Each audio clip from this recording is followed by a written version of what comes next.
Welcome to another unit in this Excel course. This time I'm going to talk about how I can protect worksheets and workbooks. With protect, what I actually mean here is prevent users from making changes. This means if I go with protect worksheets, the user cannot change anything with regard to this worksheet. So cannot enter anything, copy something, stuff like this. If I go with workbook, I can, for example, protect the structure. So he cannot add or delete sheets, for example. Let's start with the worksheet, the protect worksheet.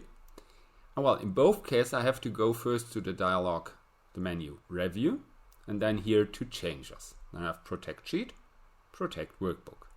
If I click on protect sheet, I can add my password and then select what the user can do. I could, for example, the simplest be allow him to select cells. I have to enter the password again.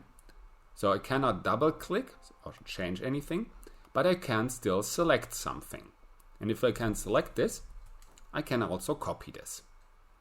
So if I want to prevent the user from even doing this, I have to unprotect this first and click here again and deselect those two options again. Then I couldn't even select anything. Okay, the first one, this was as I was already there, but I cannot now do any changes to this.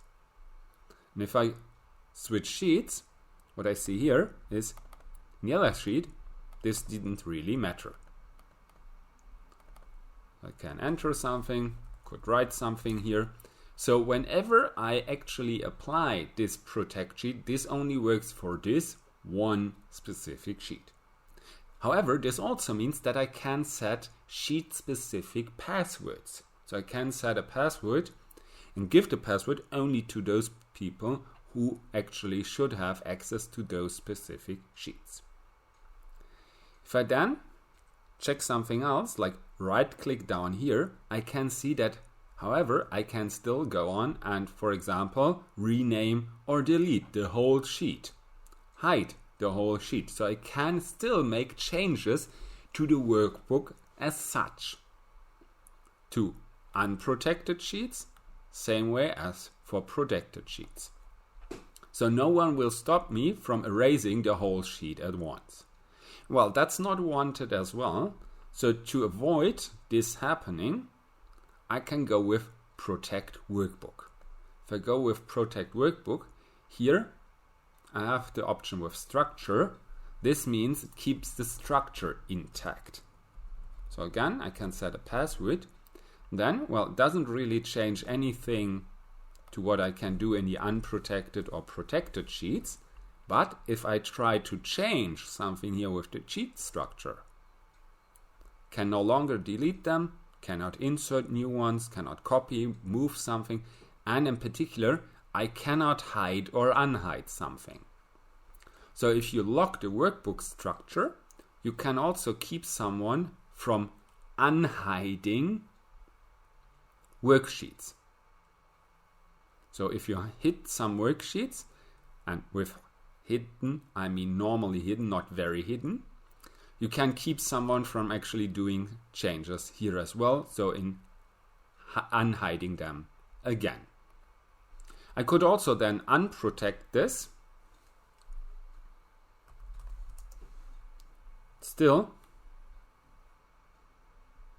the protect or the protection of the workbook remains as is.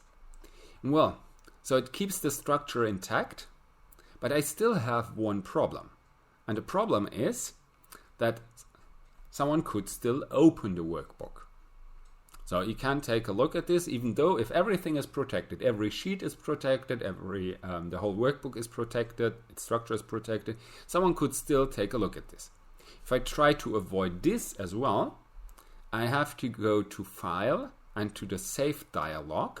So I basically have to save the file again. And when I'm at this Save dialog, I'd have down here the option Tools. And in Tools, I can select General Options. Now, general options, I can set a password for opening and modification. So I could also set different ones so that someone can just open this, but then he can only take a look, or that someone actually has the possibility to modify this.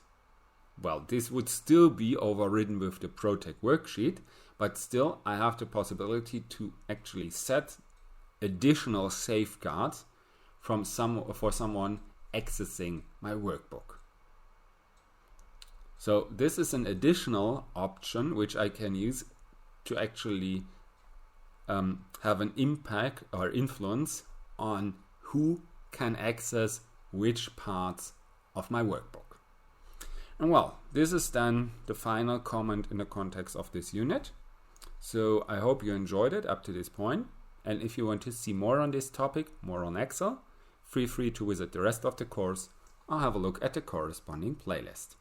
I say goodbye and see you next time.